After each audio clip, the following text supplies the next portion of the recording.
One of the reasons for this project is in my towed vehicle, one of the setups for towing behind my motorhome is I have to remove 3 fuses. I have to remove this fuse panel, and then there's 3 fuses in here that I have to pull out. Well, that gets to be kind of a pain, essentially. So one of the things I want to do is to put a switch in here, which is a common thing that people do, so that just by flipping the switch I can go into tow mode or not tow mode. Well, the problem is I've got 3 fuses that's got to be pulled, and the switches that I've found only do 1 and maybe sometimes 2. So the main problem I've got is coming up with a switch. Well, this video is not about installing the switch, but it's about the idea that I came up with for cabling, or for connectors rather, to connect these fuses to the switch. And so I'm going to actually try my hand at making my own connectors. The first step is to make a pattern for the connector that I want to make. I'm making a plaster mold of the plug I'm going to try to make. And then when the plaster mold is done, I'll make a latex mold, and then if that's successful, I can pour these plugs with potting compound, which is an epoxy. Essentially, I embedded 2 of the lugs into a block of casting plaster.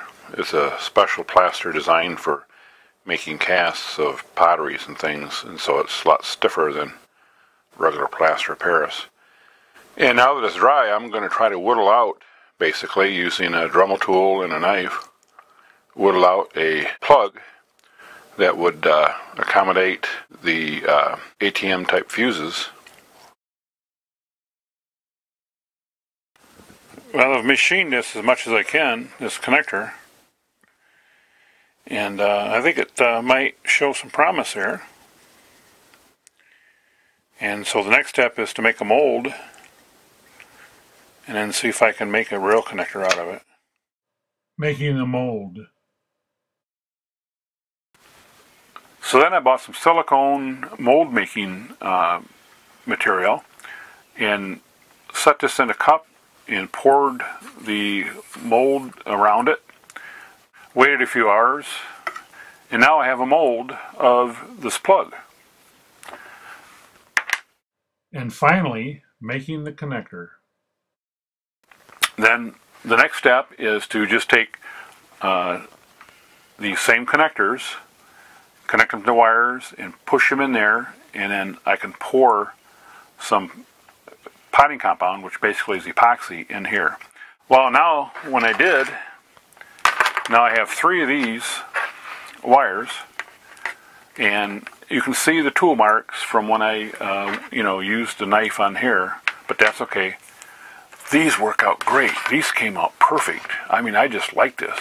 And these will plug in to each of the fuse positions in the fuse panel, and then I can run these to the switch. I made 2 of them that are purple and white to identify different circuits. These are 16 gauge wire, so these will work fine for 10 amp. And then this red is actually 12 gauge wire, and this will be sufficient for the 25 amp.